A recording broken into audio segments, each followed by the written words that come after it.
15 le dimanche, un instant caresse, un moment RBS.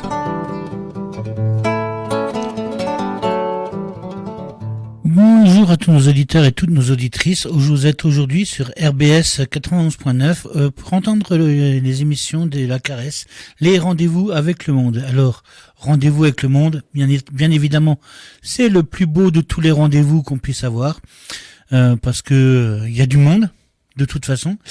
Et on va commencer notre émission par vous présenter un peu le sujet général de l'émission, c'est-à-dire que la thématique, c'est écrire entre ici et là-bas. Alors nous allons entendre dans très peu de temps 3 personnes qui écrivent et qui sont nées et ont vécu leurs premières années dans une autre langue que la langue française, mais qui écrivent quand même en français. Voilà. Alors, en plus, on aura un nouveau type de chronique à vous présenter après.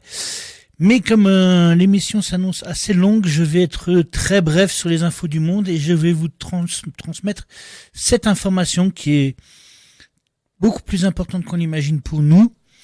Nous Français, c'est dans le monde apparemment il y a une volonté du nouveau président du Sénégal, Bassirou Diomaye Faye, qui voudrait abandonner le franc CFA. Alors c'est une de ses promesses phares, mais il entend mener cette promesse en prenant son temps. Voilà. Donc je tiens à rappeler que c'est important pour nous parce que le franc CFA, c'est nous qui l'imprimons en France. Et que du coup celui qui imprime une monnaie a le pouvoir sur cette monnaie. Donc ça veut dire qu'il y a certains pays en Afrique où ils cherchent vraiment à prendre leur indépendance. Et maintenant, je vais vous transmettre aujourd'hui on va inaugurer une nouvelle chronique dans le cadre de Strasbourg, capitale du livre. Une chronique qui parlera, et c'est logique, d'un livre, un roman, un essai, une bande dessinée, un livre de cuisine ou d'art, et je ne sais quoi encore. Pour cette première, aujourd'hui, je vais vous parler d'une bande dessinée, plus précisément d'un comics, ce qui est surtout le nom donné aux bandes dessinées aux USA. Le genre comics est surtout associé aux super-héros, un genre qui domine le monde de la BD nord-américaine, mais comme on le constate souvent dans le 9e art, il y a toujours un style dominant, des œuvres à l'esthétique marquée, à la narration riche, aux personnages complexes qui émergent de temps en temps. C'est bien d'une telle œuvre dont je voudrais vous parler. Barrière, ce qui s'écrit B-A-R-R-I-E-R. À la plume, on a Brian K. Vaughan, très présent dans les maisons d'édition spécialisées en super-héroïsme, mais aussi auteur d'albums indépendants à diffusion un peu plus confidentielle.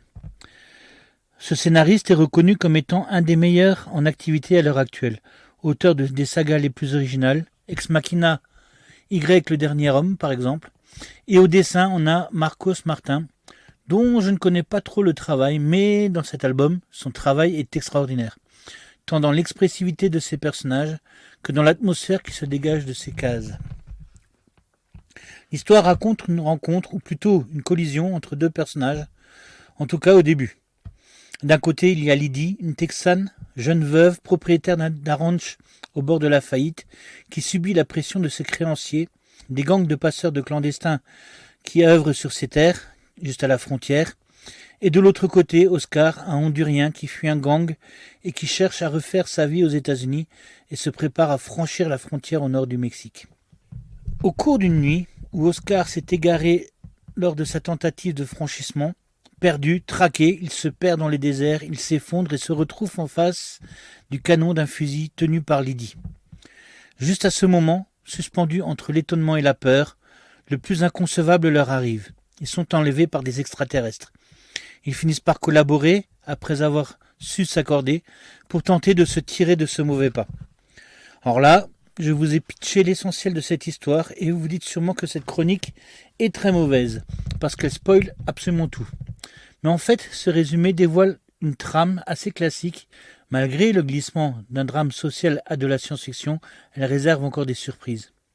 Comme toute bonne histoire, ce n'est pas par la trame qu'on accroche, mais par la narration et la manière dont l'histoire nous est racontée et dessinée. Et ici, on a droit à une réelle expérience qui touche, qui bouleverse. Ce genre de récit qui nous apprend quelque chose sur notre nature, sur l'humanité. Pour ma part, c'est une des rares fois où j'ai ressenti tout l'intérêt d'associer le dessin et le dialogue pour soutenir un récit, pour soutenir une narration. Il y a un réel travail sur le langage, comme un jeu dont on ne connaît pas tout à fait les règles au travers des langues utilisées. Soit de celle de Lydie, qui est traduite de l'anglais, ou de l'espagnol qui n'est pas traduit et rendant Oscar étrange mais accessible par ses gestes, ses attitudes, ses émotions. Les extraterrestres, physiquement différents, parlant une langue non humaine, dont on ne comprend leur volonté que par leurs actes, toujours soumis aux interprétations multiples. Pourtant, malgré les barrières de la langue, du comportement, Oscar et Lydie doivent trouver le moyen de se comprendre, d'agir en bonne entente pour revenir sur leur planète. En tant que lecteur, on se sent assez perdu, même un peu frustré. Une frustration qui éclate quand il faut communiquer avec les extraterrestres qui ne parlent pas la langue des hommes, n'ont pas un corps humain, pas même le visage pour communiquer une émotion. Le malentendu et l'incompréhension dominent jusqu'à ce que chaque personnage prenne le temps de s'observer, de chercher à se comprendre, à être plus dans l'empathie que dans le jugement. La communication reste difficile, mais l'essentiel passe, même avec des créatures xénomorphes. C'est une expérience de lecture qui montre et qui fait vivre au lecteur la nécessité de s'intéresser aux autres pour les comprendre et pour vivre avec eux, malgré les barrières qui ne cessent de se dresser entre nous. En fin de compte, les langues et les cultures ne sont des obstacles que si on est persuadé que ces derniers sont indépassables. Et c'est ce dont on va parler avec nos 3 auteurs autour de cette thématique Écrire entre ici et là-bas, juste après cette chanson d'Alexis HK qui s'appelle Son poète.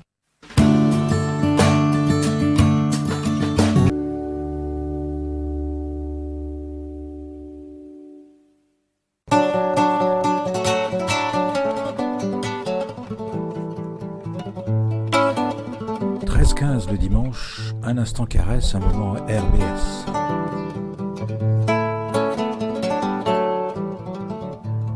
Voilà, est-ce que vous pouvez vous présenter, vous, vos œuvres, votre rapport à la littérature ? Oui, bonjour, mon nom est Pierre Koenig. J'ai terminé ma carrière d'officier sapeur-pompier professionnel, du grade lieutenant-colonel, au service départemental d'incendie et de secours du Bas-Rhin en 2010. Depuis, je m'adonne avec passion à l'écriture, l'illustration de livres, cartes, dessins, peinture sur toile même, en amateur et autres. Pour les premiers ouvrages que j'avais écrits, j'avais 2 éditeurs, Sald et Florian. En 2012, j'ai créé ma propre micro-entreprise d'édition, c'est-à-dire Édition Pierre Création, pour publier mes écrits, premièrement en auto-édition, donc mes romans, nouvelles, puis en qualité d'éditeur pour d'autres auteurs, autobiographiques, commercialisés ou privés. J'interviens aussi pour illustrer à la demande d'auteurs, couverture ou le fichier intérieur. J'interviens également en qualité d'assistant pour un auteur qui souhaiterait réaliser un ouvrage. Bon, voilà en gros ce qui est, le travail que je fais avec passion toujours, sur lequel effectivement je suis. Bonjour, je m'appelle Enrique Uribe Carreño, je suis professeur d'espagnol de civilisation à l'Institut des sciences politiques et j'ai commencé à écrire il y a une quinzaine d'années et c'était plutôt une écriture en atelier, une écriture collective. Et donc, nous avons fait plusieurs projets dont l'un a abouti à un roman collectif qui a été publié sous le titre de Dans les jardins de ma mémoire, où il y a eu une centaine de personnes qui ont participé aux ateliers et l'édition du livre a été finalement le produit de 25 manuscrits écrits par 25 personnes de 11 nationalités différentes. Et c'est un travail qui a duré pendant 2 ans, dans lequel les ateliers d'écriture tournaient autour d'un exercice autour d'un conte de Gabriel García Márquez Et à partir de ces contes de Gabriel García Márquez, on a pu accueillir ou recueillir les histoires du quartier de l'Orangerie et aussi de l'ancien couvent de Bon Pasteur, où maintenant il y a un quartier résidentiel. Et donc, il y avait des personnes qui avaient vécu à l'époque où le Bon Pasteur était une sorte de refuge pour les jeunes filles qui étaient un petit peu avec des problèmes scolaires. Donc, on a pu récupérer une partie de la mémoire du quartier. Ensuite, j'ai commencé à faire des histoires de microfiction, des micro-récits. C'est un genre littéraire qui est très fréquent en Amérique latine. Et donc, nous avons une très grande tradition de micro-récits, des histoires qui ne dépassent pas une page et qu'on appelle en France plutôt des histoires à chute.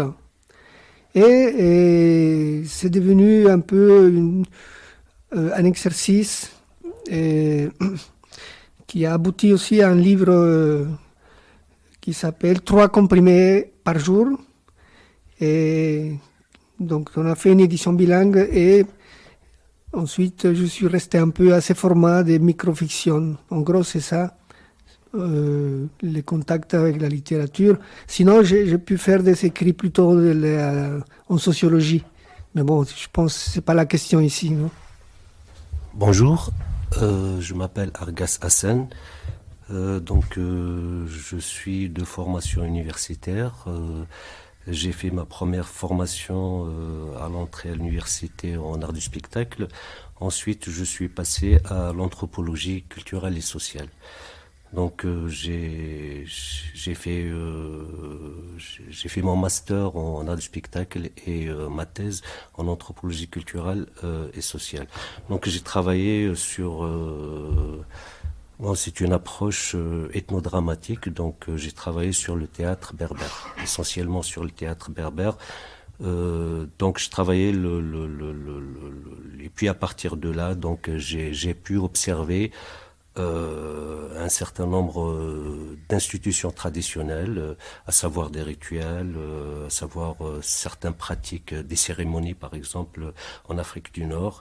Et donc j'essaie de mettre en rapport la pratique théâtrale et d'une façon générale les arts dramatiques avec l'anthropologie. Donc une observation en anthropologie.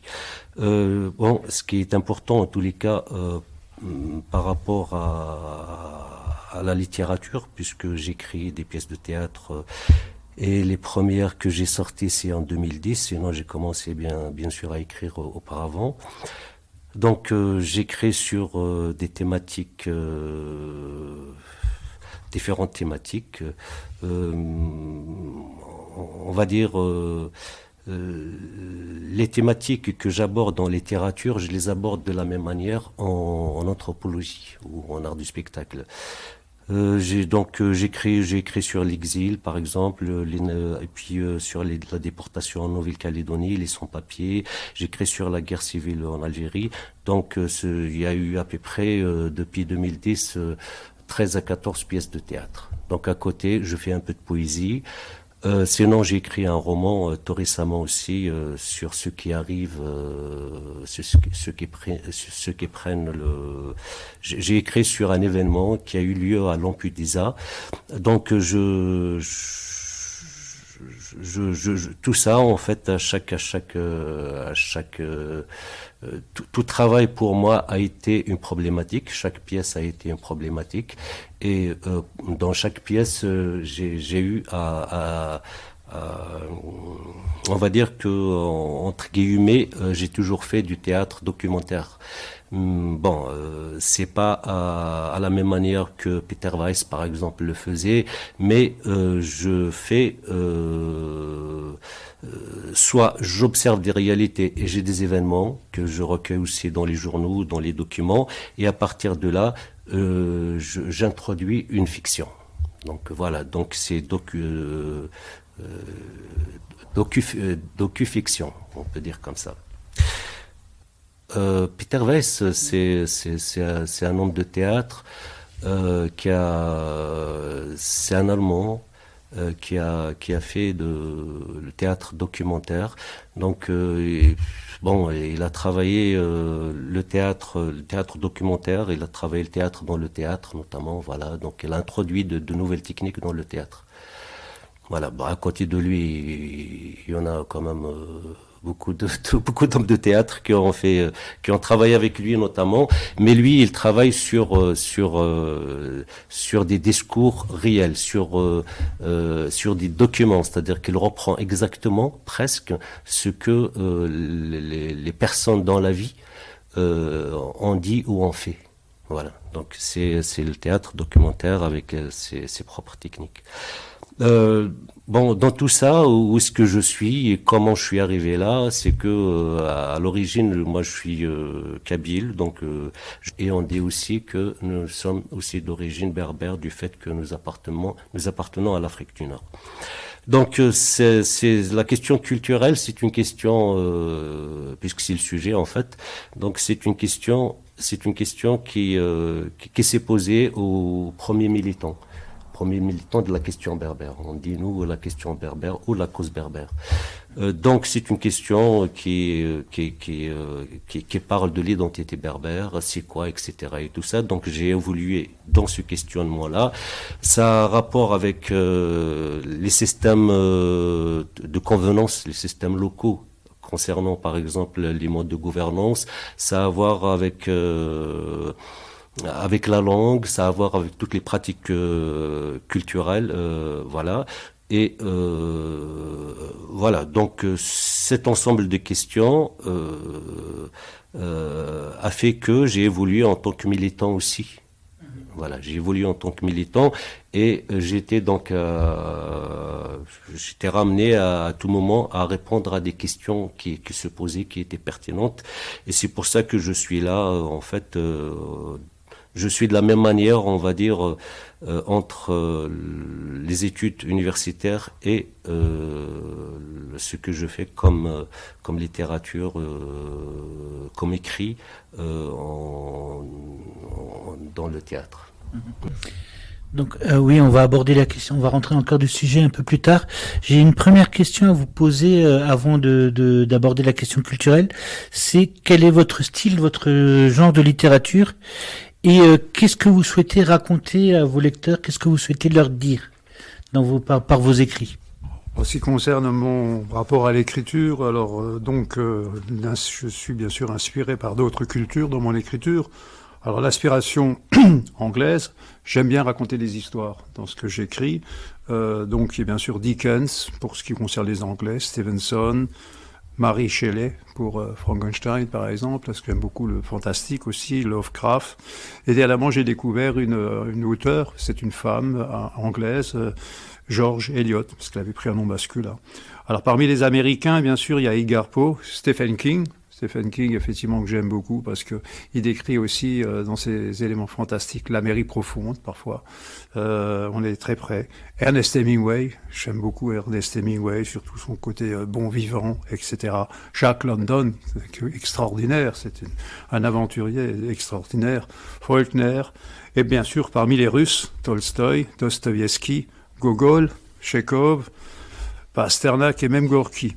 Alors, en ce qui concerne les latinos, que je connais un peu moins, il y a bien sûr Cervantes et puis Gabriel García Márquez. Il y a un auteur turc qui m'avait beaucoup inspiré, qui m'avait beaucoup plu, c'est Orhan Pamuk.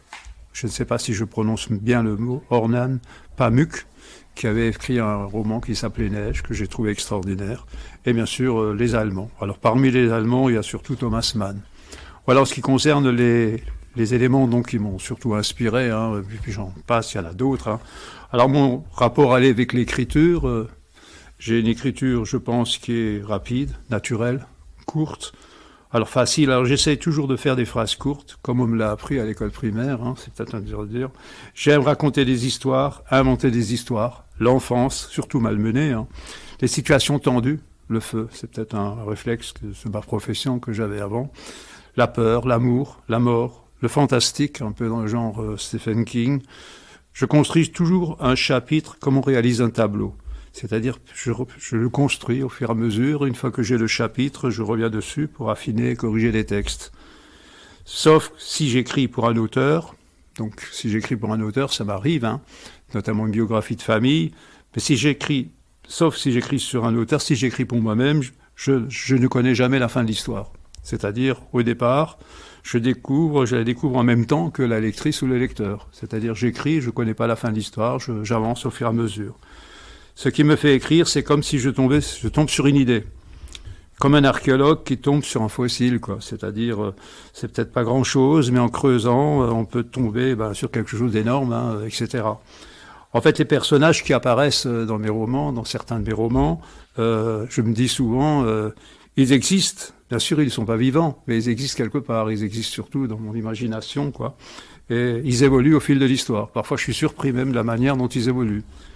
L'écriture, je dirais, pour moi, c'est une forme de télépathie, c'est-à-dire télépathie engendrée par l'écrivain, par l'auteur, et qui peut être vue à toutes les périodes. C'est-à-dire, on plonge effectivement le rapport à la lecture. Alors, j'avais pris une note sur les rapports à la lecture qui me concernait, et dans laquelle j'avais écrit, bien qu'elle ait plutôt moyen dissipé, quand j'étais enfant, dans Les Années Certifs, c'est un livre que je veux sortir prochainement, les extraits d'œuvres solides d'un petit ouvrage scolaire, Brangier et Ballereau, m'avaient transmis une sorte de mélodie savoureuse, une saveur, l'odeur du papier, une impression particulière, une nourriture qu'il faut d'abord savoir mâcher un certain temps pour en apprécier les effets, le plaisir de la lecture, le plaisir de l'évasion, le rêve au rythme des mots. C'est un peu ça, effectivement, pour moi, l'écriture.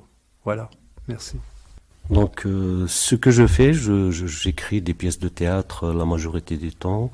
Voilà. Je suis beaucoup plus dans le théâtre qu'autre chose. Hein. Donc, disons que ce que j'écris, ce sont des problématiques de la vie. Pas de la vie des personnes, mais de la vie de société. Donc je traite de la vie de société.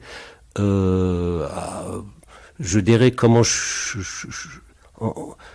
suis arrivé à... Pourquoi est-ce qu'il y a cette idée? C'est que quand j'ai accédé aux études en art dramatique, donc j'ai étudié Bertolt Brecht.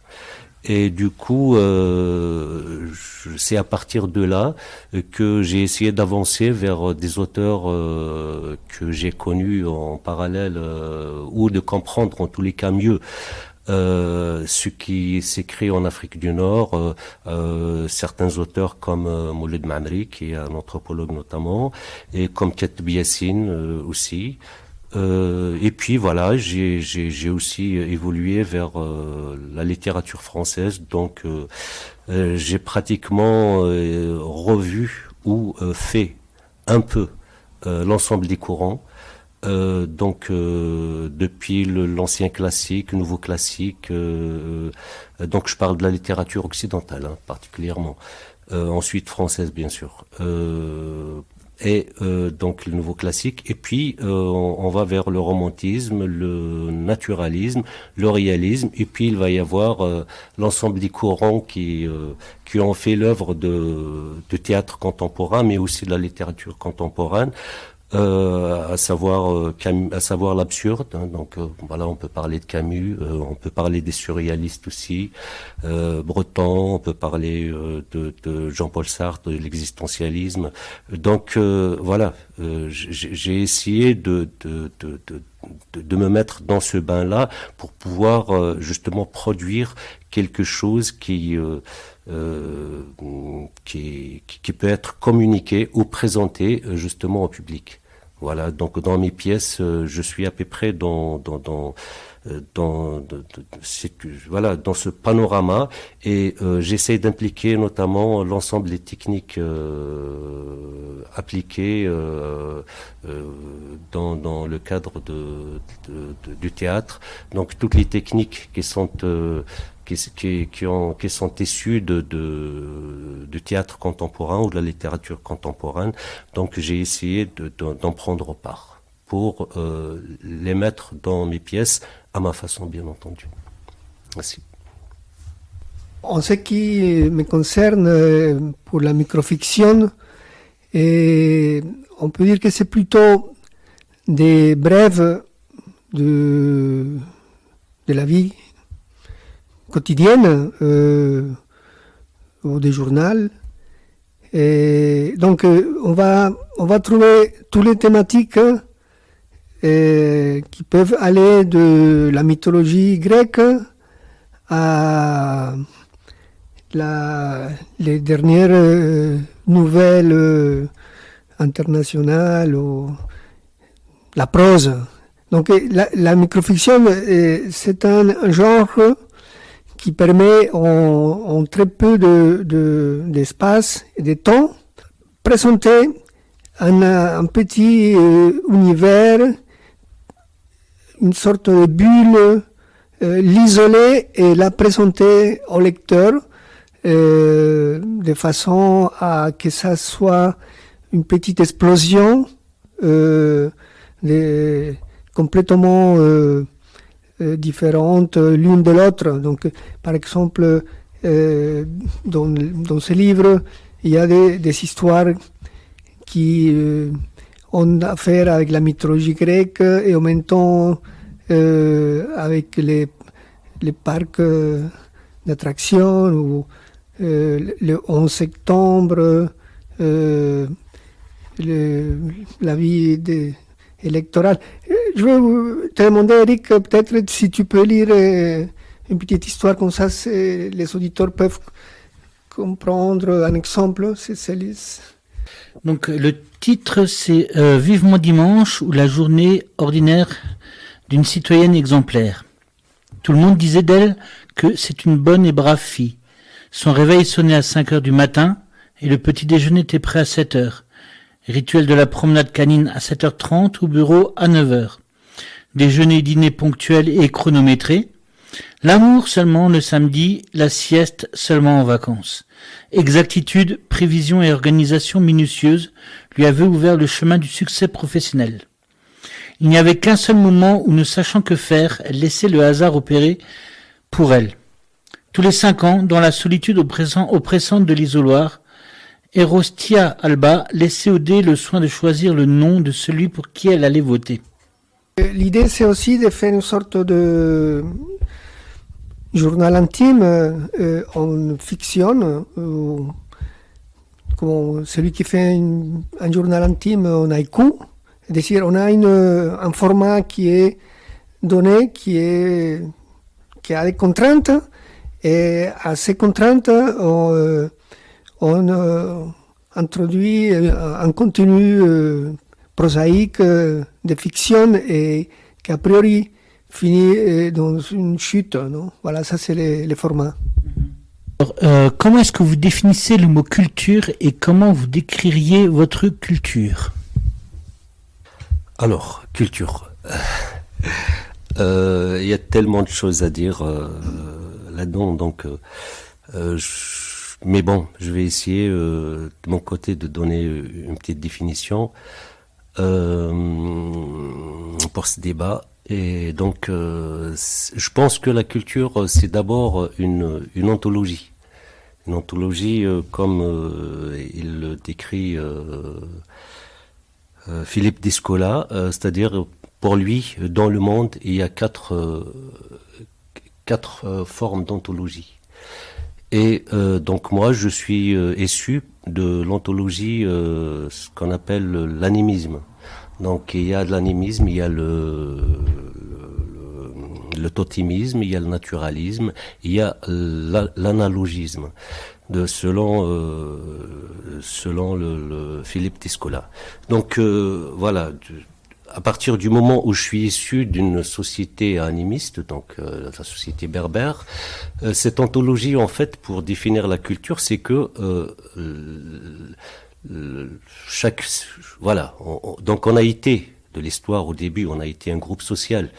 Et de ce point de vue-là, l'ontologie, elle se définit Alors, il y a les intériorités et il y a l'intériorité et l'extériorité. L'essentiel, c'est que dans l'animisme, comme dans toutes les autres formes, il y a l'intériorité et l'extériorité. C'est-à-dire que l'ontologie berbère considère que l'intériorité entre les vivants, l'intériorité des vivants, de l'ensemble des vivants, ça veut dire que les êtres humains, la faune, la flore, c'est les mêmes. Mais les physicalités sont différentes. Par exemple, le totémisme considère que les intériorités, c'est les mêmes et les physicalités, c'est pareil. Donc, ce sont des modes de pensée. À partir de ce moment-là, il y a une vision du monde sur laquelle les groupes sociaux, ou le monde berbère en ce qui me concerne, sont venus construire un modèle culturel. Donc un ensemble de pratiques qui vont dans le sens de cette vision du monde que nous avons, de cette vision que nous avons de la vision du monde qui relève de l'animisme. Voilà, tout simplement. Et donc, pour expliquer la culture, donc il y a cette vision du monde et il y a tout ce qui vient par la suite. Donc, c'est un ensemble de pratiques sociales, c'est un ensemble d'institutions. On peut parler de rituels, on peut parler de cérémonies, par exemple pour ces sociétés-là ancestrales. Donc, on peut parler de langue, on peut parler de mythologie. Donc, c'est un corpus. En tous les cas, qui traduit l'idée de l'identité, c'est-à-dire l'identité ontologique d'un groupe social. Voilà, pour ma part, c'est la définition que je donne à la culture. Et on peut mettre dedans, bien sûr, que l'ensemble des institutions, je veux dire que la gouvernance, les modes de gouvernance, on peut mettre dedans les modes de perception sensorielle, on peut mettre dedans toutes les activités confondues qui font que le groupe social se considère comme tel et vis-à-vis aussi de l'extérieur, c'est-à-dire comme tel en tant que groupe vis-à-vis aussi des autres groupes qui vivent autour de lui. Voilà, merci. En ce qui concerne la définition du mot culture, moi je suis donc assez court pour moi, mais d'un autre côté, c'est l'expression d'un peuple pour moi. L'expression d'un peuple, l'expression d'une civilisation existante ou passée, sous quelque forme que ce soit. C'est-à-dire, ça peut être par l'écrit, par la sculpture, par la vie quotidienne, c'est-à-dire la manière dont les personnes vivent, leur cuisine, la manière dont ils se nourrissent, la manière dont ils évoluent, leur religion également, donc et disons que leur vision qu'ils ont par rapport à la vie et puis à la mort, et bien à la survie, effectivement. Donc tout ça fait partie, pour moi, c'est le mot culture. Alors, l'influence sur ma propre culture personnelle, en ce qui me concerne, je lis beaucoup. Je lis toujours énormément. Je pense que ceux qui écrivent, un peu comme moi, lisent beaucoup. Je crois que ça fait partie de cette forme de culture. Alors, je touche un peu à tout. Je touche pas seulement à l'écriture, je touche également à l'illustration. J'aime beaucoup illustrer. J'aime beaucoup dessiner, beaucoup. C'est en moi. J'ai également une facilité pour modeler. Je peux modeler assez facilement n'importe quoi si on me le met dans les doigts. Ça revient de ma tendre enfance. Alors, certes, en tant qu'Alsacien, je suis profondément attaché à la région, bien sûr. Région, surtout Strasbourg. Strasbourg est pour moi, effectivement, j'en suis profondément attaché, même si par moments, effectivement, il y a certains points enfin, passons. Mon enfance, la Méno, le sud de Strasbourg, ce que mes parents m'ont appris et raconté, donc je l'ai enregistré dans ma mémoire. J'ai une mémoire, effectivement, qui remonte jusqu'à mon enfance et qui m'est restée. Et que parfois je fais apparaître dans mes nouvelles, dans les romans. Alors j'ai une tendance également pour tout ce qui est effectivement les enfances qui sont difficiles, qui ont des problèmes, mais également les personnes indigentes à problèmes, etc. C'est ce que j'ai déjà découvert dans mon métier que je pratiquais avant, et ça m'avait marqué.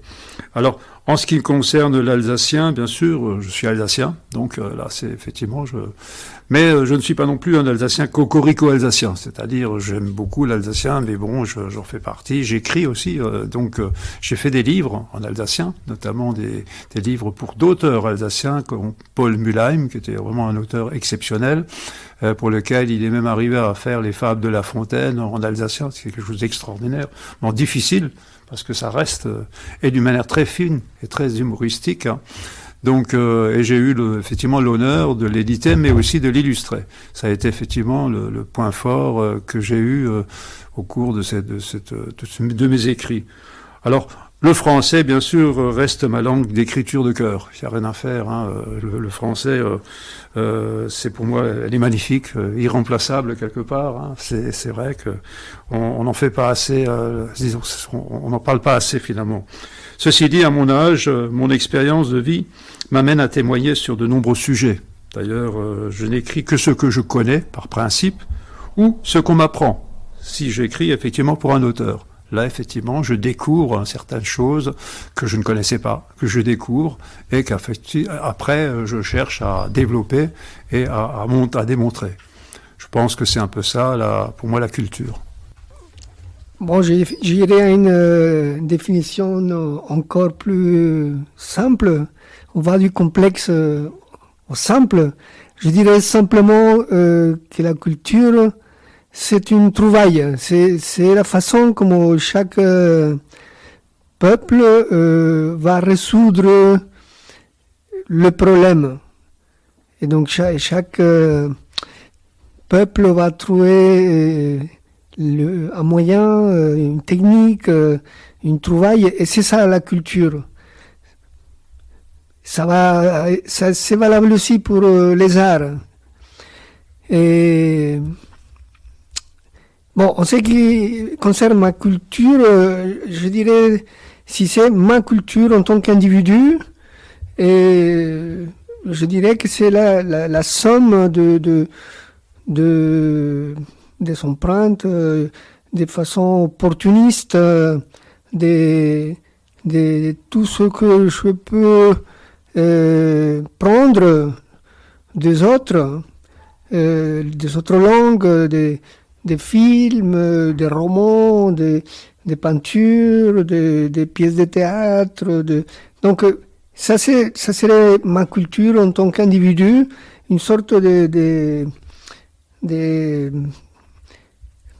creuset où se mélange de façon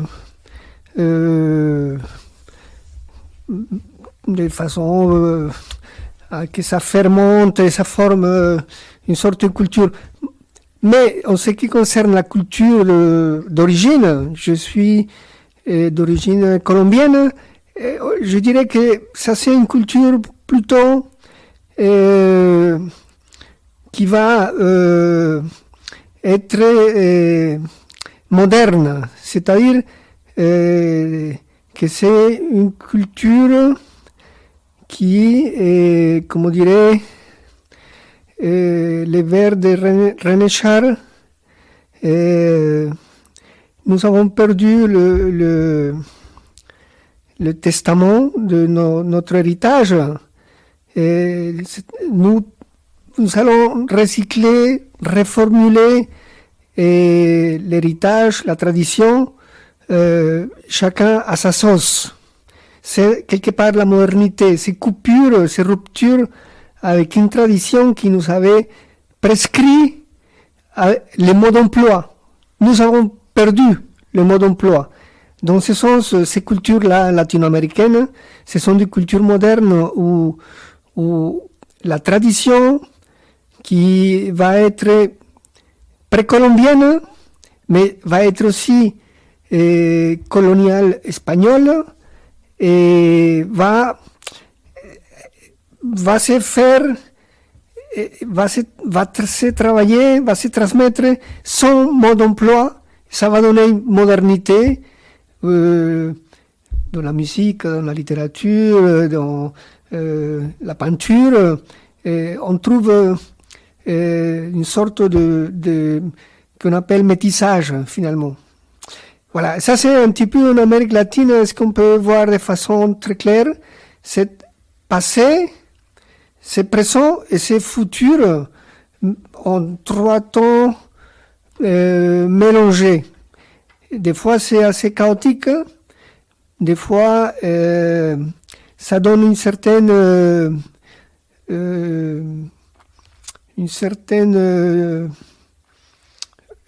ordre chronologique, quand on sait que les Indiens de l'Amazonie sont là depuis 15 000 ans.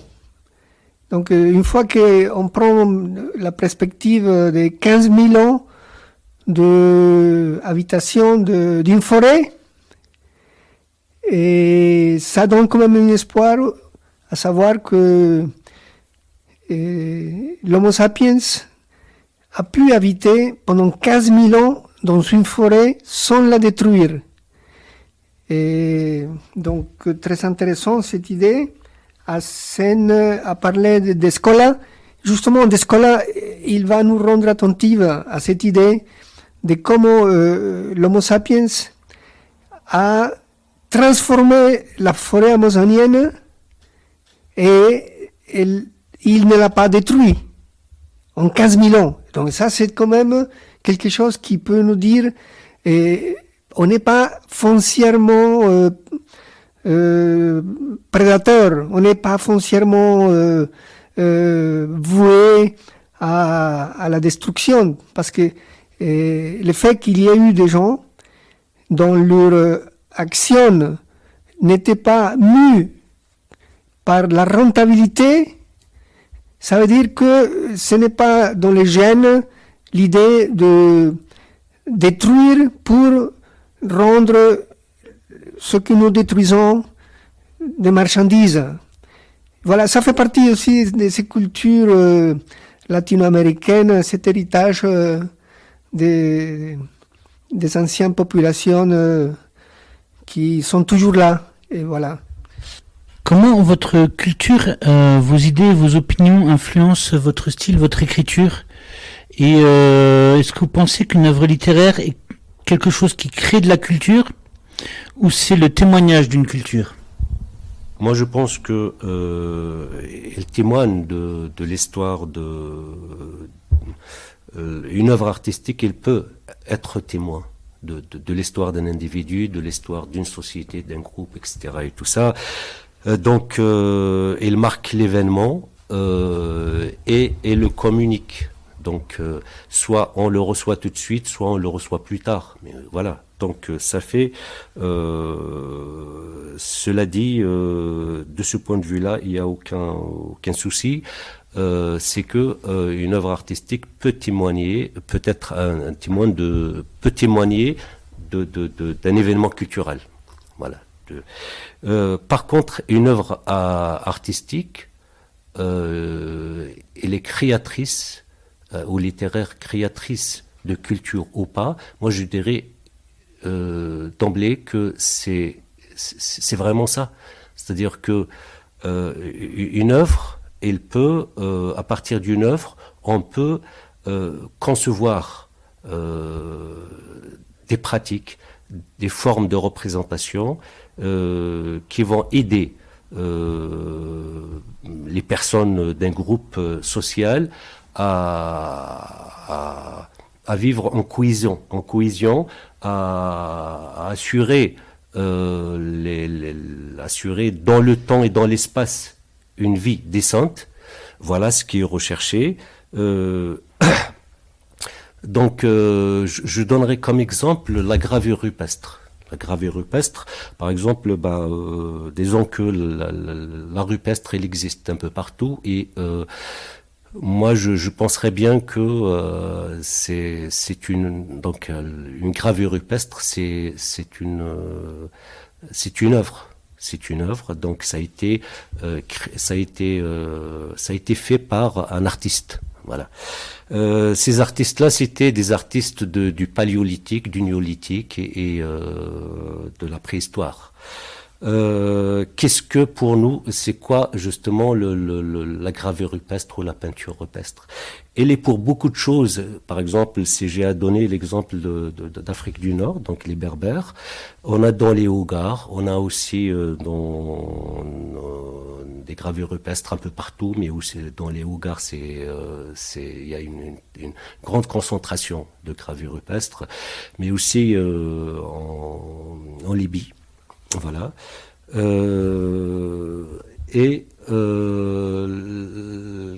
La gravure rupestre, elle est pour la société tout ce que représente la société, la société berbère, tout ce que représente la société berbère d'un point de vue culturel. C'est-à-dire que c'est vraiment l'image de la représentation culturelle de la société berbère. On va voir que depuis le paléolithique, donc, et puis le néolithique, d'une façon explicite, la gravure rupestre il nous explique aujourd'hui, en tous les cas pour les gens comme moi qui sont dans une quête identitaire permanente, c'est-à-dire qu'il y a une question, c'est la question berbère, c'est la question amazigh. Donc, il y a des questions de ce point de vue-là. C'est-à-dire que jeter un coup d'œil sur la gravure rupestre dans l'ensemble de ces styles, il y en a 3, va faire que on va comprendre comment est-ce qu'on se comporte aujourd'hui et pourquoi est-ce qu'on se comporte de cette manière et pas d'une autre manière.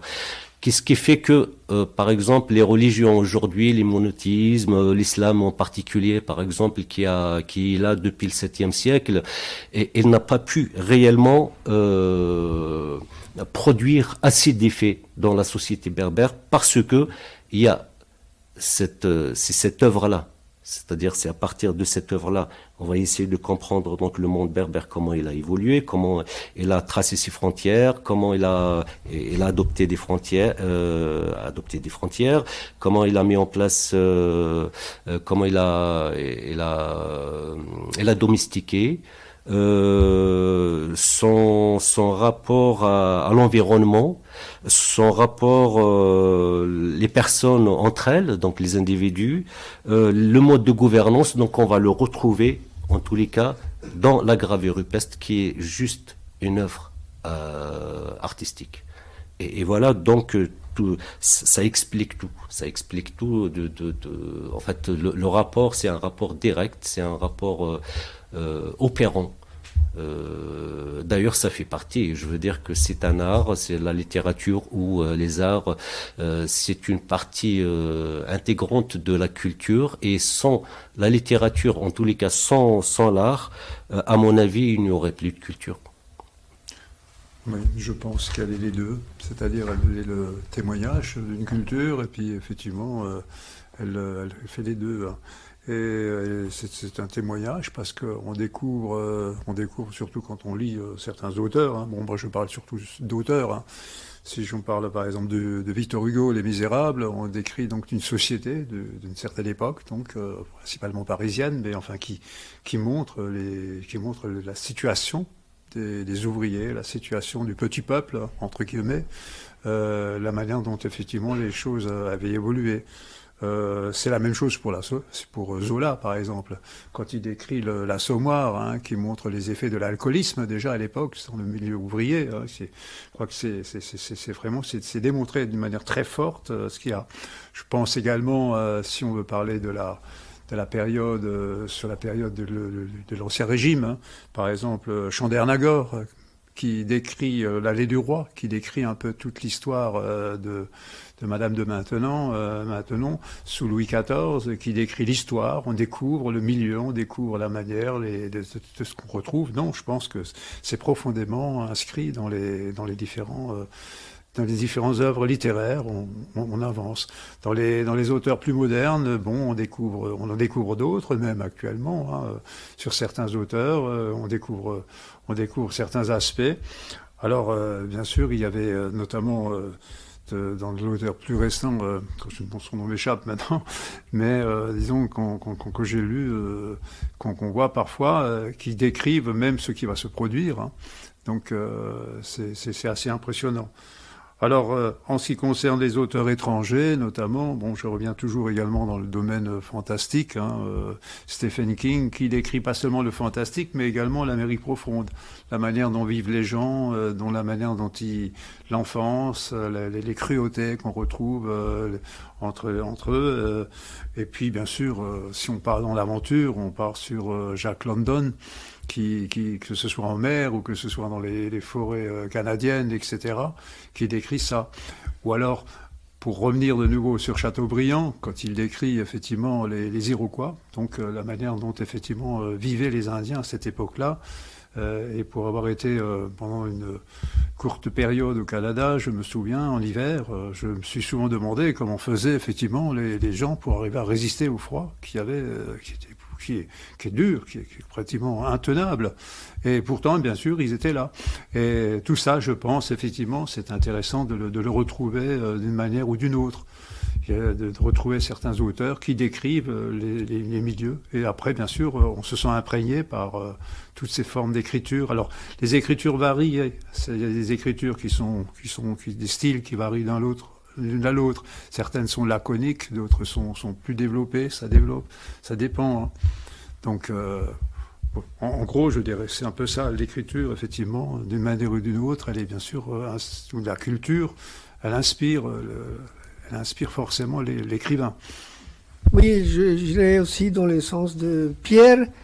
Et, bon, on a Erwin Panofsky qui était un spécialiste de la Renaissance. Il avait fait un livre où il avait fait les liens entre la pensée scolastique et les gothiques. Donc il nous avait dit, Panofsky, que la pensée scolastique avait construit quelque part les gothiques.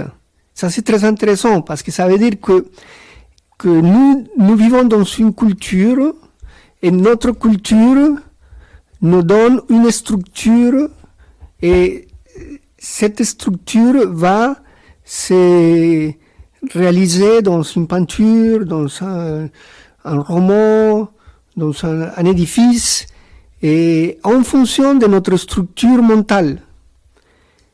Donc il y a assez de choses. La culture nous est donnée par notre langue. Je parle espagnol, donc c'est l'espagnol qui est une langue latine qui a beaucoup d'influence arabe. C'est toutes ces langues qui me servent de structure mentale pour que je puisse faire du singulier. Donc l'auteur individuel peut faire du singulier, mais nous sommes prisonniers d'une structure qui nous dépasse, qui est notre culture chinoise, arabe, française, tibétaine. Et dans ce sens, il y a un miroir entre le singulier, que c'est une façon c'est les marges de manœuvre qu'a l'individu pour exprimer une structure dans laquelle on se trouve emprisonné, mais c'est en faisant une création où on peut se libérer de ces prisons structurelles, comme on pourrait dire Pierre Bourdieu. Voilà, je ne sais pas si c'est un petit peu une réponse. Quelque part,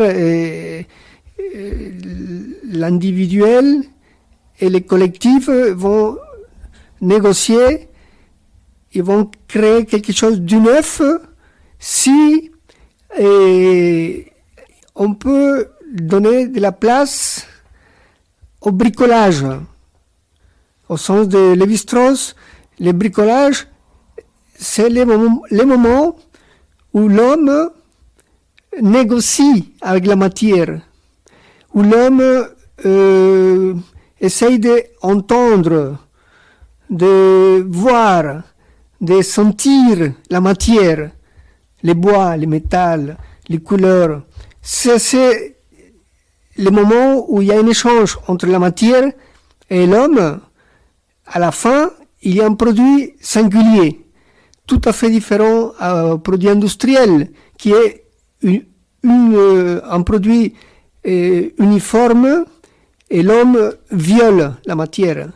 Donc, j'aime beaucoup cette idée de Lévi-Strauss dans La pensée sauvage, où il introduit ce concept de bricolage qui est un mot français qui est utilisé de façon même péjorative pour dire que c'est quelque chose de vite fait, et alors que Lévi-Strauss lui donne au bricolage une notion de noblesse culturelle, à savoir des échanges, des bons procédés entre la matière et l'exécutant. Et le résultat, c'est qu'il y a une transformation mutuelle entre la matière se transforme, mais aussi celui qui travaille la matière se transforme. Et la matière, ça peut être la gastronomie, ça peut être les tissus, les bois, les papiers, la pierre. Et donc j'aime beaucoup cette idée de Lévi-Strauss dans La pensée sauvage, parce que ça donne à la culture un sens qui est à la portée de tous si nous sommes respectueux de la matière. Le moment est largement venu de faire une pause musicale avec Boris Vian et son titre Frankenstein avant de revenir à cette discussion entre auteurs.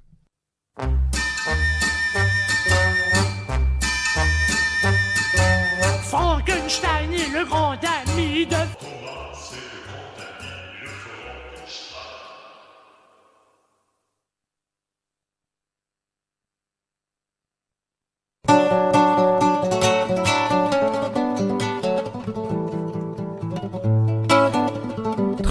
Le dimanche, un instant caresse, un moment RBS.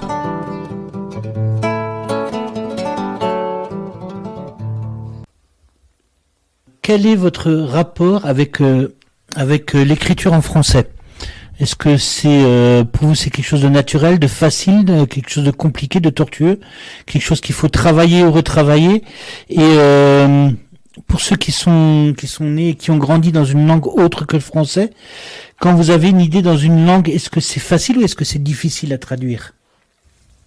Oui, en effet, c'est une question très pertinente. Après, parce que c'est une question aussi qui appartient certainement aux linguistes du fait de la traduction. Mais moi, je vais expliquer. Je ne vais pas parler de traduction, je vais parler d'adaptation à la place de la traduction. Parce que ça se trouve que, par exemple, lorsque on a essayé de traduire en arabe, du moins, voilà, pour ce que j'ai étudié pour cette langue-là, lorsqu'on a essayé de traduire, par exemple, le mot tragédie, et n'ont pas trouvé d'équivalent. Il aurait fallu réellement du temps pour parvenir justement à lui trouver un mot. Et donc je veux dire que d'un point de vue,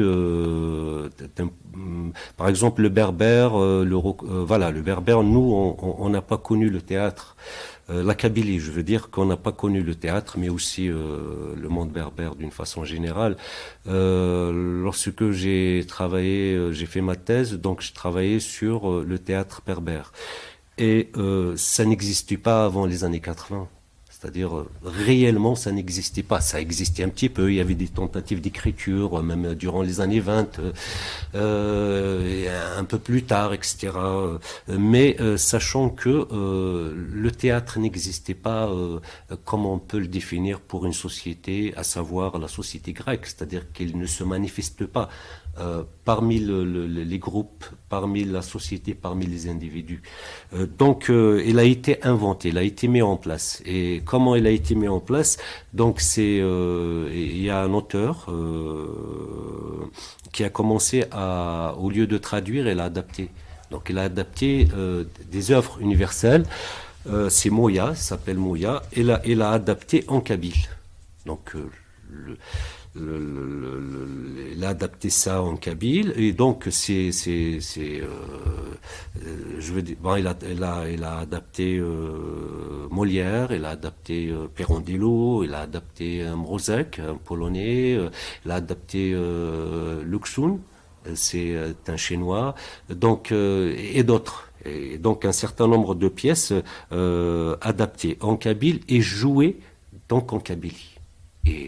Et c'est quoi et pourquoi ça a marché? Parce que c'est du théâtre contemporain qu'il a adapté. Et le théâtre contemporain, c'est quoi la nouveauté? C'est que l'art contemporain et le théâtre contemporain, il a mis en place dans la structure du texte des mécanismes nouveaux. C'est-à-dire, par exemple, il y a le théâtre dans le théâtre, voilà. Il y a le texte dans le texte, il y a l'intertextualité, il y a du cadre du cinéma, il y a le film dans le film, et puis on emploie des écarts, ça a tout le temps été nouveau. Par exemple, les écarts dans le cinéma. Il y a en littérature, il y a la mise en abîme. Donc, l'ensemble de ces mécanismes, en fait, lorsque ceux qui ont les auteurs moi je parle du cadre du théâtre, notamment du cadre de la littérature d'une façon générale. Donc la littérature contemporaine, l'art contemporain, elle a impliqué dans sa représentation de nouvelles formes, autrement dit aussi des techniques, mais de nouvelles formes qui existaient déjà dans les cultures orales. Voilà, ce qu'on peut appeler les cultures de tradition orale. Donc, par exemple, là, je reviens. Après, je vais reprendre le fil, mais je reviens, par exemple, à la culture kabyle. Donc, par exemple, l'intertextualité, elle est là. Elle est d'une façon permanente. Les textes se chevauchent. Donc, il y a le mode de la convenance kabyle va de l'intérêt de la composition, que ce soit les genres, que ce soit les textes, etc. et tout ça. Donc, ce qui fait que le fait que Moya, elle a traduit du Mrozek, voilà, de l'absurde, et qu'elle a adapté, un certain nombre de pièces de théâtre. Pirandello, par exemple, théâtre dans le théâtre. Donc, elle est venue avec quelque chose qui a permis au théâtre de venir au monde, parce que sans ces mécanismes-là, sans ces formes de culture ancestrale, à savoir celles qui existaient chez les Grecs, donc il n'y aurait pas de chœur de coryphée, en tous les cas par la suite lorsqu'on l'a inventé, mais en tous les cas, du moins, il n'y aurait pas de chœur, il n'y aurait pas de...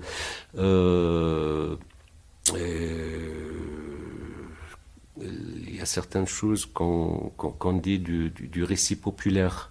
Du récit populaire, ce qui est appliqué, le théâtre épique par exemple, enfin le récit épique aussi, qui est travaillé par Brecht, donc voilà, auquel Brecht a recouru justement pour consolider en tous les cas sa forme de représentation qui permet aux spectateurs de réfléchir justement, de s'impliquer, d'impliquer le réel. Donc le spectateur, dans sa réalité, peut prendre connaissance de ce qu'il est, et non pas seulement d'aller, de subir l'émotion qui se déroule sur scène. Donc Moya, il a adapté, et pourquoi est-ce qu'elle a pu adapter, pourquoi est-ce que ça a marché? Parce que en langue kabyle, c'est-à-dire que ces formes qui ont été impliquées dans le théâtre contemporain existaient déjà dans la culture orale. Donc ça a marché tout de suite. C'est-à-dire, voilà, ça a marché tout de suite. C'est comme si il y avait un puits, ensuite il y avait plus d'eau dans le puits, puis on ramène de l'eau, on le met dans le puits. Puis on a un puits avec de l'eau, quoi. Enfin, c'est un peu ça, quoi. Je ne sais pas si c'est très sûr, parce que vaut mieux une source. Voilà, ou mettre, voilà. Mais bon, c'est tout à fait ça. C'est-à-dire que ça a marché tout de suite, à l'évidence, et on peut parler aujourd'hui, heureusement, de théâtre d'expression berbère, de théâtre d'expression kabyle. Maintenant, par exemple, bon, c'est une problématique, parce que il y a par exemple la littérature maghrébine ou la littérature berbère, où il y en aurait bien sûr la littérature kabyle, certainement, mais tout ça, on le met dans le cadre de la littérature maghrébine, qui est d'expression française. Donc c'est une problématique, on va voir pourquoi est-ce que cette littérature qui est d'expression française n'était pas seulement française, elle était maghrébine à l'origine. Donc il y a des structures linguistiques. Pour les linguistes, ils peuvent expliquer ça, mais moi je dirais qu'il y a ces formes-là. Ces formes de représentation, par exemple, les Berbères pensent le temps en mode de spirale. Et de ce fait-là, par exemple, la spirale, elle est employée dans l'écriture par Katib Yassine. Donc on ne perd pas le fil, en fait. On est là, mais on ne perd pas le fil. Voilà, et que Katib Yassine a écrit en langue française. Donc la langue française, on lui a apporté des ressources. En fait, on a mis au service de la langue des ressources d'autres cultures. C'est assez intéressant. Maintenant, ce qu'il y a lieu de dire, pour ce qui est de la langue française, je dis bien que tout ce qui a été, par exemple, adapté en kabyle, elle a réussi parce qu'il y a ces formes-là. Mais d'un autre point de vue, on va quand même comprendre qu'il y a une hégémonie. Une hégémonie, c'est-à-dire que la langue française, à partir du moment où, alors même si on est de différentes cultures et on parle cette langue, on la ressource, mais il va pouvoir quand même, mais à l'évidence, il est hégémonique, c'est-à-dire c'est elle qui est parlée partout. Bon, moi, de ce point de vue-là, je pense qu'il y a on peut discuter parce qu'il y a une raison politique, c'est-à-dire qui fait qu'il y a un consensus autour d'une langue qui fait l'hégémonie d'une action, par exemple, interculturelle, où il y a plusieurs cultures qui se rencontrent. Mais après tout, je veux dire que cette langue-là, elle est structurée à la façon de permettre à l'autre langue d'investir le même objet qui est investi par cette langue. Ça, c'est quand même important. Je veux dire que c'est pour ça que Mohia, elle a réussi justement les adaptations. Pourquoi ? Parce que ces langues qu'on dit hégémoniques, que ce soit anglais, français, espagnol notamment, ou russe, en tous les cas, moi je pense que lui, il a traduit essentiellement du français. Mais donc, cette langue-là, qui est hégémonique à la fois, qui est consensuelle, elle permet, notamment, avec ces mécanismes, à l'autre langue de s'introduire pour traiter de l'objet. Je pense que c'est important. En retour, cette langue, elle est ressourcée par de nouveaux mécanismes parce que les formes de représentation ne sont pas les mêmes. Et donc, elle trouve des ressources telles que l'exemple que j'ai donné, par exemple, la littérature française, la littérature maghrébine d'expression française. Merci. Oui, en ce qui me concerne, je n'ai pas tellement d'expérience là-dessus, puisque ma langue, bien sûr, au départ, j'avais une drôle d'enfance un peu particulière, puisque j'ai mes parents qui étaient alsaciens, mon père et ma mère, mais ma grand-mère qui vivait avec nous était parisienne, donc Titi parisienne. Alors elle me parlait en français, et mes parents me parlaient en alsacien, ce qui fait que dans ma petite enfance, j'ai chopé les deux cultures. Alors bien sûr, ce qui m'a surpris, c'est quand je suis arrivé à l'école maternelle, je me souviens encore, je suis revenu à la maison, j'ai dit, c'est quand même curieux. J'ai dit à mon père, en alsacien bien sûr, c'est quand même curieux, ils parlent tous comme mémé. Alors là, à l'école, on parle comme mémé. Alors mon père a dit, c'est normal et c'est bien, bien sûr, c'était un peu normal. Et pour moi, ça a été une découverte aussi, finalement, je vis bien le français. Tout en restant, bien sûr, alsacien de pure souche, j'avais un peu les deux tendances qui sont restées. Alors progressivement, en prenant de l'âge, le métier que j'ai fait, etc., j'ai utilisé beaucoup, bien sûr, la langue française. Et j'ai redécouvert un peu tardivement, je dois dire, la richesse la richesse de l'alsacien. C'est-à-dire, bien sûr, on dit que c'est un dialecte, mais bon, c'est un dialecte qui peut aussi s'écrire. Il y a des pièces qui ont été écrites par Gustav Stoskopf, par exemple, qui sont des pièces qui sont encore jouées actuellement à l'Opéra du Rhin. Vous avez également, surtout quelqu'un que j'ai beaucoup aimé, Germain Müller, qui a pu effectivement décrire certaines histoires et qui surtout a donné une véritable caractère de nouveau à l'alsacien. Alors, je prendrai par exemple, en alsacien ça disait « Redemande de Faune », c'est-à-dire qu'il parlait de la sortie de guerre et de la période de guerre, les difficultés, l'ambiguïté dans laquelle se trouvaient les Alsaciens, et qui se sont trouvés pendant longtemps, puisqu'il y avait quand même une véritable culpabilité, qui avait été... L'Alsacien se sentait coupable pendant longtemps, on disait qu'il était chic de parler français. C'est vrai, ça avait même été affiché, je crois, après la guerre, dans le tramway, quoi.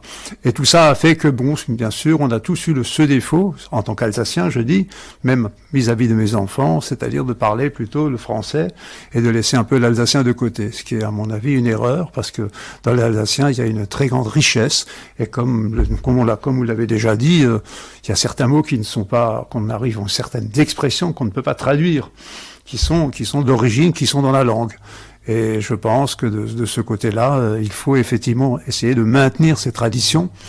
Alors j'ai dit avant qu'il fallait pas être trop cocorico alsacien, ça veut dire qu'il faut pas non plus vouloir faire tout basculer.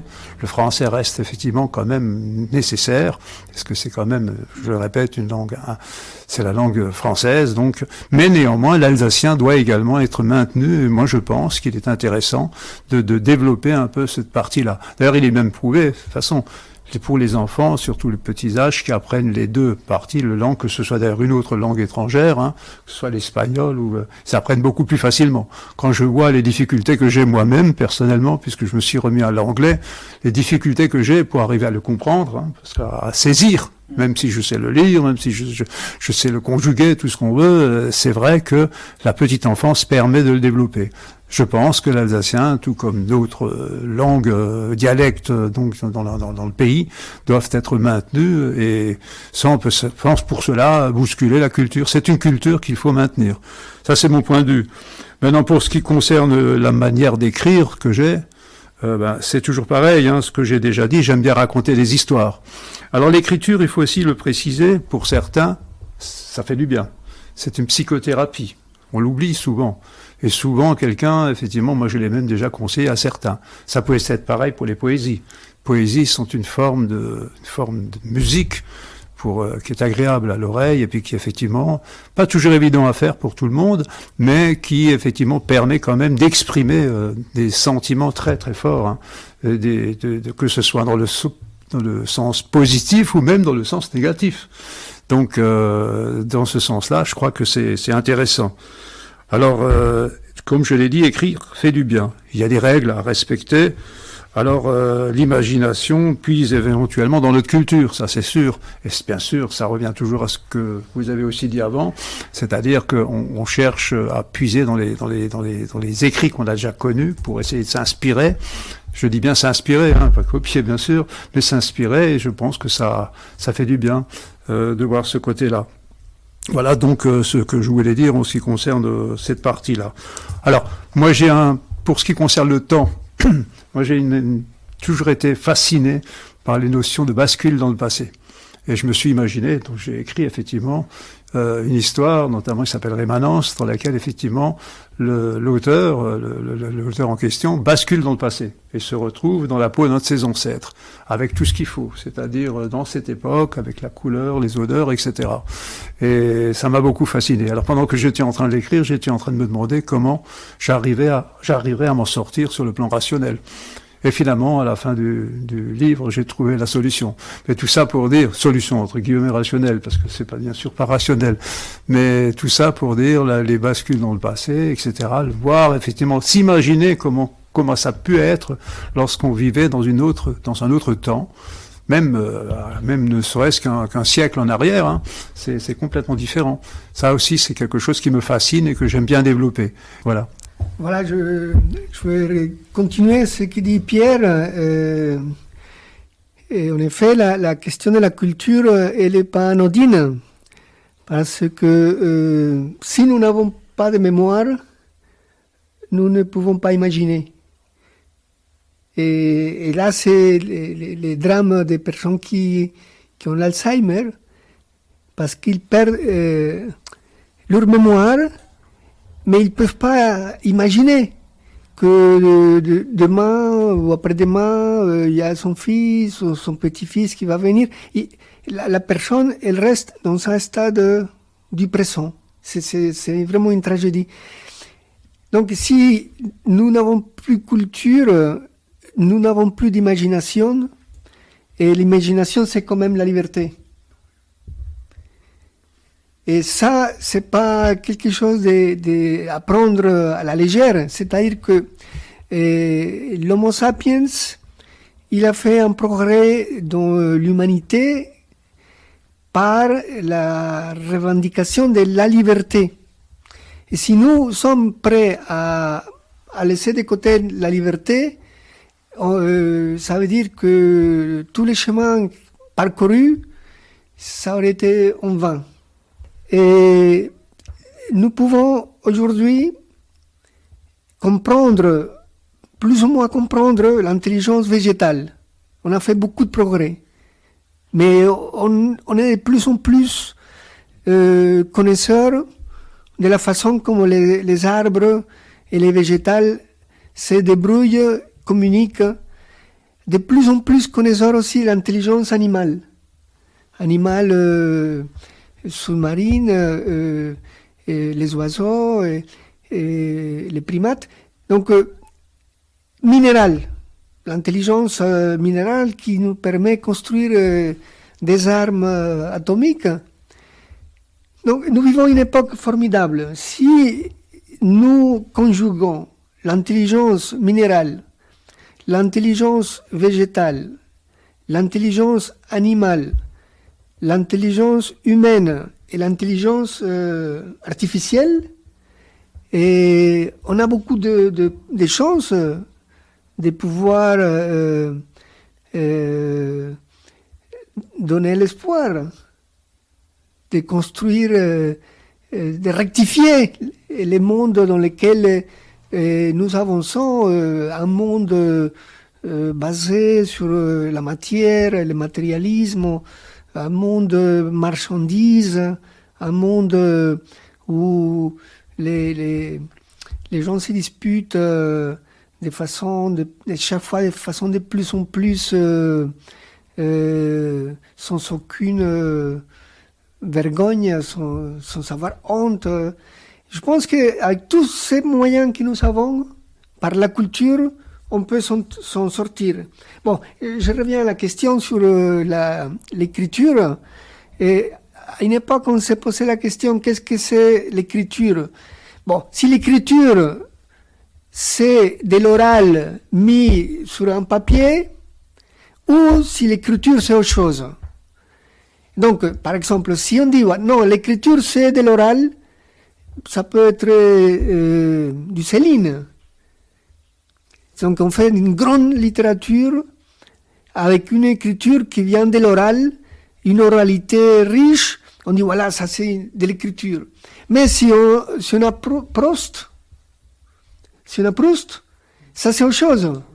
Ce n'est plus de l'oral, mais c'est toute une transformation de la langue, tout un travail, toute une sorte d'alchimie élaborée avec du temps, avec de la culture, avec la science de la grammaire, de la syntaxe, bon, c'est autre chose, non? Donc, moi je suis arrivé en France lorsque j'avais 20 ans, donc les jeux étaient faits, j'avais une langue qui est ma langue maternelle, l'espagnol. Et donc, le français est devenu ensuite une langue de travail. Et j'ai appris le français en traduisant un livre de théologie. Et donc, pendant 4 ans, j'ai fait une traduction d'un livre de 400 pages. Et c'était ma façon d'apprendre le français. Et ensuite, le français est devenu une langue de travail. Donc, on a fait des livres de sociologie en français. Et les petites histoires que j'écris, c'est en espagnol parce que c'est ma langue. C'est la langue de l'émotion, la langue de l'expression, la langue de la liberté. Et je suis très admirateur par les personnes comme Samuel Beckett ou Milan Kundera ou Ionesco ou Hector Bianchotti ou Cioran ou François Cheng. Tous ces gens-là, c'est des étrangers qui ont quelque part abandonné leur langue pour écrire en français et aussi précieux que les grands académiciens ou les grands artistes français. Je suis très admirateur avec ces écrivains que je viens de citer, qui ont écrit des grands livres en français, qui ont enrichi la langue française et que j'admire. Mais j'arrive pas à écrire en français de façon à trouver une respiration, une sorte d'esthétique, de souffle. Donc pour moi, c'est l'espagnol qui reste ma respiration. Alors, comment est-ce qu'on peut écrire sur un autre endroit, sur notre culture, sur quelque chose qui n'existe pas, comme dans les fictions par exemple, ou quelque chose qui n'existe plus, comme des écrits historiques? Est-ce que pour vous, c'est ça l'interculturalité? On peut, en tous les cas, je vais essayer d'expliquer en fonction des éléments de cette question-là, donc expliquer de quelle façon moi j'entretiens l'interculturalité. Je pense qu'en partie j'aurais répondu. Est-ce que on peut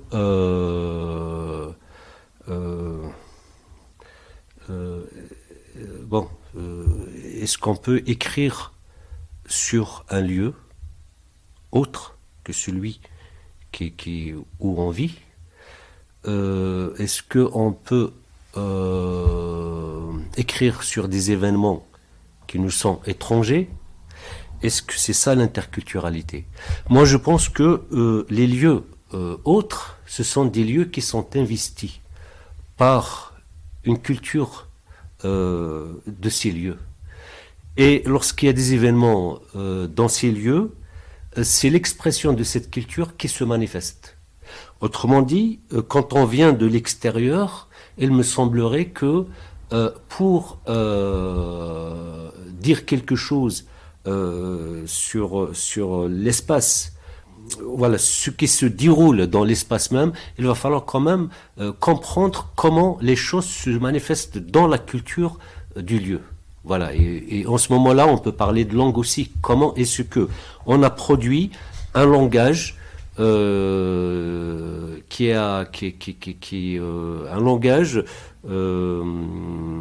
qui parle un langage qui est issu des événements pour qui est issu des événements pour rendre compte des événements qui se déroulent sur place. Donc je pense que le regard extérieur serait une autre approche si on venait à parler de ce qui se passe par exemple dans un espace où un événement a lieu. L'interculturalité, je peux pas dire que c'est de l'interculturalité, je peux dire que c'est une passerelle. Je peux dire que dans ce sens-là, c'est une passerelle. Parce que l'interculturalité, je penserais bien à une rencontre de deux ou plusieurs cultures qui sont en effet différentes. De mon point de vue, à partir du moment où je travaille l'intérêt de ma culture à moi et de ma langue, donc voilà, je l'apporte comme revendication. Donc j'essaie du cadre de l'interculturalité de ce que je fais, c'est évidemment il y a une façon d'apprivoiser les autres cultures et moi principalement j'apprivoise les cultures minoritaires. Donc ça peut être les événements qui ont lieu dans l'espace basque espagnol, que ce soit le breton, que ce soit en Occitanie, que ce soit au Kurdistan, enfin tout ça, que ce soit au Chiapa, donc au Mexique. Donc ce sont ces minorités-là qui m'intéressent. Ce sont des cultures. Ce sont des cultures. Par moments, elles sont écrites et par moments, elles sont restées à l'état de l'oral. Pourquoi est-ce que je fais ça? Parce que c'est pour constituer un bouillon de culture. Et sinon, pour produire un miroitement qui est essentiel. Et le miroitement, bien sûr, si je venais par exemple à comparer l'insurrection de 1871 à la révolution bourgeoise française de 1789, c'est pas possible. Le miroitement ne peut pas se faire. Mais si j'ai à comparer par exemple à la Commune de Paris, même si l'objet des deux révoltes n'est pas le même, même si c'est le même ennemi, en effet, c'est que la Commune de Paris la Commune de Paris, c'était après tout une revendication ouvrière. Voilà. Même si ça va venir avec l'égalité, ça va venir avec la laïcité, etc. et tout ça, qui a déjà été mis dans la perspective de la révolution bourgeoise. L'insurrection de 1871 en Kabylie, ça a été contre le colonialisme français. Donc, c'est le gouvernement tiers, c'est-à-dire que c'est la même instance du gouvernement, que ce soit là-bas ou que ce soit ici. Donc, l'interculturalité, le miroitement à ce niveau-là, il y a une façon de pouvoir discuter avec l'autre culture, ou bien pouvoir discuter. Donc, il faut qu'il y ait un terrain d'entente pour discuter. Il faut qu'il y ait aussi le fait du miroitement, c'est que je peux pas regarder dans un miroir qui me renvoie pas le vrai visage que j'ai. Donc ça veut dire que si j'écris si je parle de la Kabylie et je parle en même temps du Chiapa et je parle en même temps du Kurdistan, par exemple, ce qui se passe actuellement, il y a ce miroitement, il y a cette façon de pouvoir d'être présent avec l'autre et par l'autre.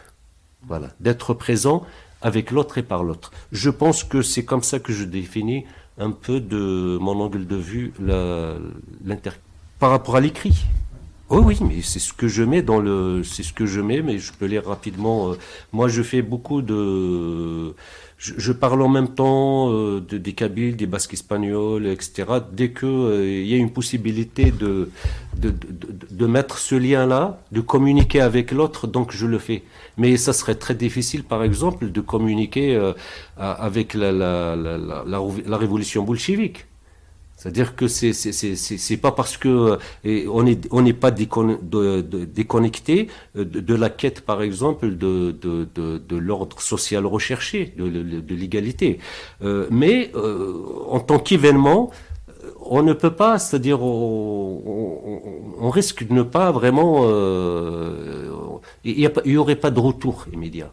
Mais par contre, il y a certains événements où, lorsqu'ils sont dans deux espaces différents et qu'on les met en relation, je pense qu'ils peuvent communiquer, qu'ils peuvent justement se restaurer aussi par rapport à un moment donné de l'histoire ou par rapport à l'actualité. Voilà. Merci. Par rapport à l'interculturalité, je dirais que en ce qui concerne les lieux, moi j'ai pas assez d'expérience, je dirais, pour pouvoir vraiment me développer. Ça m'intéresse beaucoup, bien sûr. Comme je m'intéresse beaucoup à l'histoire, je m'intéresse beaucoup à ce qui se passe dans certaines régions, etc. Mais disons que là, je n'arrive pas à me projeter, disons, dans l'écrit, dans ce domaine-là. Par contre, dans le domaine de la fiction, oui. Mais toujours, je reviens toujours, bien sûr, à mes racines, entre guillemets, puisque c'est la région, puisque j'ai pas trop bougé de cette région, quoi.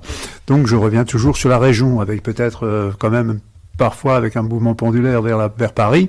Mais autrement, je dirais que je suis quand même toujours, dans les fictions que je fais, dans les fictions, je laisse parler mon imagination, et souvent ça part un peu dans tous les sens, et après bien sûr je suis mon imagination et je développe une nouvelle, ou je développe parfois un roman. Parfois une nouvelle peut se transformer en roman, parce que je me rends compte que j'ai beaucoup plus à dire, quoi. Encore que la notion entre nouvelle et roman est très relative, hein. Ernest Hemingway, par exemple, dans le vieil homme et la mer, c'est un roman qui fait une centaine de pages, hein, donc on parle de roman. Si je prends par exemple l'inverse, prenons Tchekhov. Tchekhov, on le connaît surtout par son théâtre, mais par ses nouvelles et ses écrits, il est extraordinaire. Tchekhov fait des nouvelles, tout comme Maupassant d'ailleurs, qui font 2-3 pages, et on a l'impression d'avoir lu un roman. Tellement c'est riche, tellement c'est concentré, tellement c'est fort. Alors je dirais dans la fiction, oui, effectivement, c'est quelque chose où je me sens relativement à l'aise, hein. Alors il y a également la notion de temps. Je m'intéresse à l'histoire, mais souvent c'est l'histoire locale, hein. C'est-à-dire quand je me projette, même jusqu'au temps des Romains, je vois effectivement comment ça se situait dans la région, comment effectivement Strasbourg s'est développé, hein, qui était ni plus ni moins qu'un camp à un moment donné sur un tertre, qui est Strasbourg, hein, et qui finalement s'est développé au fur et à mesure, hein, parce que c'était un point fort. Tout ça pour dire, là j'arrive assez facilement à m'y retrouver. Et donc pour moi c'est surtout ça, l'interculturalité, donc par rapport à la fiction, oui, et par rapport au temps. Maintenant, par rapport à d'autres régions, d'autres pays et autres, je m'y intéresse beaucoup. Je lis beaucoup là-dessus, bien sûr, mais je ne pourrais pas, par exemple, effectivement, me lancer là-dedans. Disons qu'on ne peut pas se lancer dans quelque chose qu'on connaît pas vraiment, qu'on n'a pas vécu non plus, et sur lequel non plus j'ai pas fait d'études. Hein. Faut aussi le remarquer. Hein. Moi, je dirais que c'est le manque qui fait que on a le désir de créer quelque chose. Si on n'avait pas le manque, on resterait tranquille, en train de méditer, de réfléchir, de dormir, de flâner. Mais le manque fait que nous voulons remplir ce manque par quelque chose de neuf, par une création. Donc on va chercher quelque chose dans le passé pour remplir un vide. On va chercher quelque chose dans le futur. Donc il y a la fiction de l'imagination. On va chercher quelque chose dans le présent. Le manque est constitutif de notre situation moderne. Nous sommes dans une époque, quand je dis moderne, c'est les 3 derniers siècles. C'est une époque où l'ensemble des contenus de la culture, il nous est impossible de les posséder. Et dans une tribu indienne ou africaine ou dans la société du Moyen-Âge, un habitant qui était connaisseur de la culture religieuse, la culture agricole, la tradition du village, adulte, il pouvait dire, voilà, je possède l'ensemble de la culture de mon époque. Aujourd'hui, on a un manque structurel où la culture moderne elle est tellement vaste qu'elle est impossible de posséder. Et donc, nous sommes tous en manque d'informations, de connaissances sur l'astronomie, sur la médecine, sur l'histoire. Et ça crée un désir qui peut aller vers la création, par l'art. Donc on va sublimer ces désirs en créant quelque chose de neuf. Mais ça peut créer aussi l'angoisse, la peur. Et donc ces désirs, ça va plutôt aller vers des passions tristes, la fermeture, les discours des menaces d'invasion, de discours politiques qui nous racontent l'arrivée des extraterrestres qui sont déjà là dans les quartiers populaires. Donc voilà, ce manque, ça va être aussi soit manipulé politiquement. Et voilà, et c'est un enjeu démocratique. Si nous arrivons à cohabiter avec ce manque, nous pouvons vivre et défendre nos démocraties. Si nous succombons au discours qui veut tout nous expliquer de façon totalitaire, de façon simple, nous allons perdre la vie démocratique. Bon, par rapport à l'interculturalité, je dirais que c'est justement aussi, c'est propre de notre modernité d'accepter ce qui nous échappe de l'autre. L'autre, c'est celui qui n'est pas identique à nous. Il y a une partie qui nous échappe. Et donc l'interculturalité se fait en acceptant cette donnée qu'en principe, il nous échappe. Et c'est parce qu'il nous échappe qu'ils nous enrichissent. Et c'est en cohabitant avec la différence que nous pouvons grandir. Mais je reviens à l'idée précédente. Les jours où ce qui nous échappe nous dérange, parce qu'on va chercher que ce qui nous est identique, cette identité figée dans une communauté, et où il n'y a pas une marche, où il n'y a pas d'opacité, et ça devient aussi une affaire politique. C'est la culture, c'est justement cette chose qui nous permet de vivre avec l'opacité, avec la partie obscure, avec la partie que nous méconnaissons de l'autre, soit nos compatriotes, soit d'autant plus les étrangers, que nous puissions voir cette partie qui nous échappe comme une richesse. Je pense que ça sera un pas dans le sens d'accepter une vie moderne dans la liberté. Voilà. Je pense que on peut dire ça comme ça. C'est un mot de la fin. Voilà, je dis tout simplement que ça a été un plaisir de partager avec l'ensemble des intervenants cette discussion. Je vais juste lire un petit paragraphe comme mot de la fin. Alors, ça appartient à la sérénade, sous-titre Prologue des mots, du volume 2, Théâtre et Poésie. Donc, Argas Hassen, mon nom et prénom. Je dis, je ne dis rien, les mots tombent en silence dans l'absence. Le calvaire, c'est une chimère. Concourir à la lutte, pas un mot, pas un vers de poème, pas d'amour et révolution, le garde des sceaux décide de forceps dans la République de Socrate. Brecht revendique le droit d'asile. Merci. En guise de conclusion, donc, si je ne veux pas être trop long, j'ai quelques paroles, quelques messages que j'avais mis, du moins dans certains romans. Et il y en a un que, parmi les citations, entre guillemets, que j'aime beaucoup, il y en a une de Léopold Senghor, qui dit « Je ne sais pas en quel temps c'était. Je confonds toujours l'enfance et l'Éden. Comme je mêle la mort et la vie, un pont de douceur les relie. » Pour finir, je citerai simplement les vers de René Char qui nous rappellent que l'essentiel est sans cesse menacé par l'insignifiant. Vive la culture!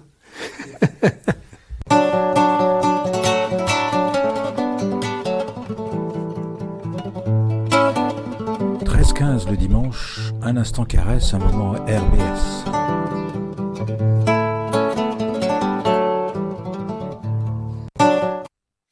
Bien, nous voici de retour en studio après cette intense réflexion autour de la langue, la littérature et la culture. Notre émission va bientôt s'achever. Notre émission va bientôt s'achever. Et du coup, je voulais aussi vous donner 2-3 petites informations là, sur l'agenda culturel, sur les choses à faire ce week-end à Strasbourg, en Alsace et peut-être même ailleurs, parce que je voulais surtout partir sur un endroit qui me tient, que j'aime beaucoup, où j'aime beaucoup aller me rendre régulièrement. C'est à Fontenoy-la-Joûte. Alors c'est déjà plus en Alsace, c'est un petit peu en Lorraine, un peu à la frontière quand même, juste à côté de la ville de Baccarat. Baccarat connu pour son cristal, et à une dizaine de kilomètres de Baccarat, quand vous serez là-bas, vous verrez tout de suite les indications. Il y a un petit village qui s'appelle Fontenoy-la-Joûte, qui a failli disparaître faute d'habitants, et qui s'est réinventé en mettant à disposition un certain nombre de maisons à toutes les personnes qui voudraient s'installer comme bouquinistes. Et du coup, c'est devenu le village du livre en France. Et pendant de très longues années, et puis peut-être, et même encore maintenant, des cars qui viennent de toute l'Europe, ou au moins de l'Europe francophone, se garaient dans les environs de Fontenoy-la-Joûte et puis déverser leurs bus de touristes qui venaient chiner du vieux livre français qui sent bon le vieux papier. Et donc du coup, Fontenoy-la-Joûte, demain, toute la journée, en plus des bouquinistes en résidence à Fontenoy, qui sont à peu près une trentaine de bouquinistes quand même, ont invité tous les bouquinistes du Grand Est pour le grand déballage de printemps. Donc si vous aimez chiner, si vous aimez tomber par hasard sur des bonnes surprises littéraires, ou en tout cas des bonnes surprises en livres, ça peut être de la littérature, du roman, de la bande dessinée, enfin toutes sortes de livres. Si vous aimez ce genre de choses, se balader aussi dans un endroit assez bucolique parce que c'est quand même perdu au milieu des champs, vous êtes les bienvenus à Fontenoy-la-Joûte demain entre 9h et 18h pour le grand déballage de printemps.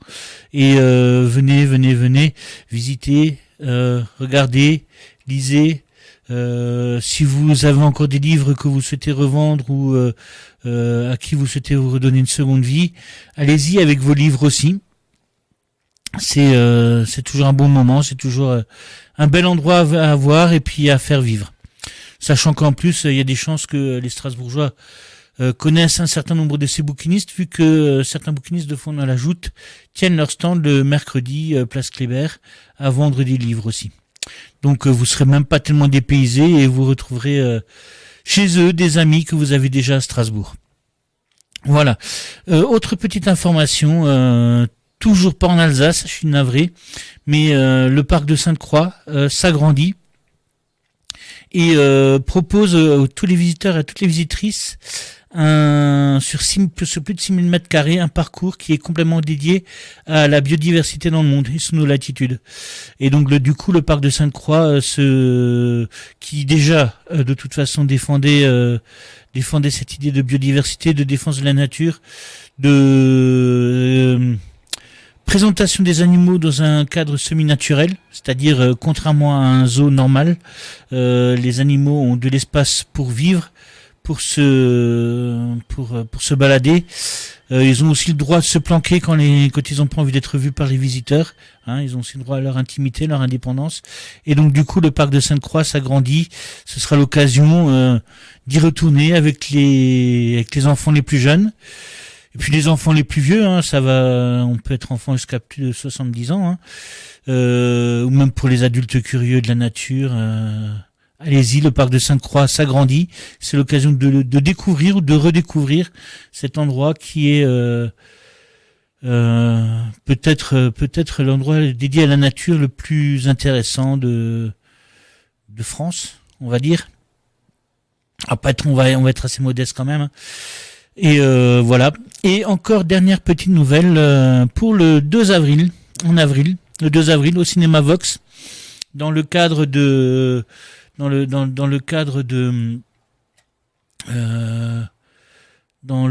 du Festival des Curieux, le mardi 2 avril à 21h, 20h30.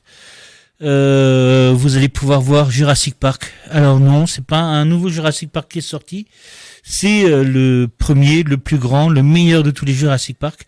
Et donc du coup, pour ceux qui comme moi étaient trop jeunes ou trop loin de la ville, vous avez loupé la sortie au cinéma en 92. Là, vous avez le droit de revoir le Jurassic Park, celui qui aurait dû rester le seul et l'unique Jurassic Park. Vous aurez l'occasion de le voir à 20h30 au cinéma Vox à Strasbourg. Donc sur ce, je vous souhaite joyeuse Pâques, parce que Pâques c'est encore demain. Demain c'est férié aussi. Donc profitez bien de ce dimanche après le dimanche. Et puis joyeuse Pâques, bonne semaine, et puis à la semaine prochaine pour de nouvelles émissions des rendez-vous du monde de la caresse sur RBS 91.9 FM.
Pero no me digas cuando así me dijiste a mí, por eso digo que no.